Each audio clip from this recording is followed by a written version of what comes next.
Tüviroose ma soovitan katta säärase pakasekaitsekangaga. Eelnevalt tuleks see pall tagasi lõigata, siis viimase aasta võrsed 2/3 osas tagasi lõigata. Muidugi täiendav lõikamine tuleb teostada ka kevadel, kui lõigatakse siis tagasi talvel külmakahjustuse saanud osa.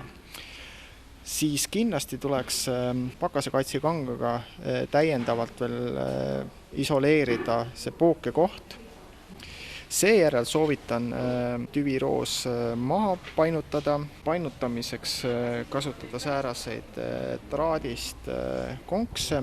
Kindlasti oleks hea, kui konks oleks samuti see metallosa või mis puutub kokku nüüd selle roosi võrsega, siis isoleerida ära, et ei tekiks külmakahjustusi võrsal.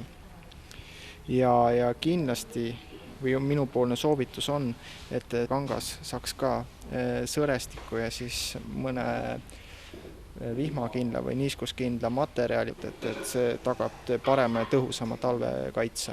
Ronirooside talveks ettevalmistamine hakkab samuti lehtede või alles jäänud siis lehtede ära kitkumisest ja samuti soovitan need lehed ära põletada, mitte komposteerida. Et siiski tegemist on võimalik haigustekitajate, haiguskolletega, samuti mullapind tuleb kindlasti maha kukkunud orgaanikast puhastada. Võimalusel kasutada mullapinna katmiseks puutuhka. Tagasi lõikame vaid sellised võrsed, millel on konkreetset vigastus, siis terve kohani või siis sellise, mida on kahjustanud haigus. Rooside talveks katmist tuleks siis alustada võrsete maha painutamisest.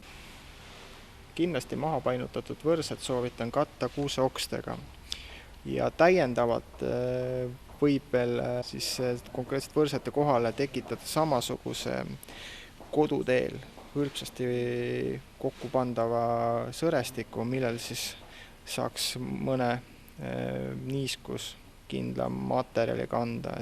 Rääkides kaasaegsematest talveks katte materjalidest oleks üks variant siis roniroosi katta kindlasti ka pakasekaitsekangast tehtud kotiga.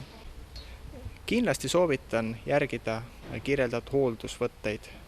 See tagab rooside parema talve üleelamise ja paremini üleelatud talv soodustab kindlasti jõudsamat arengut ja kasvu järgneval vegetatsiooniperioodil.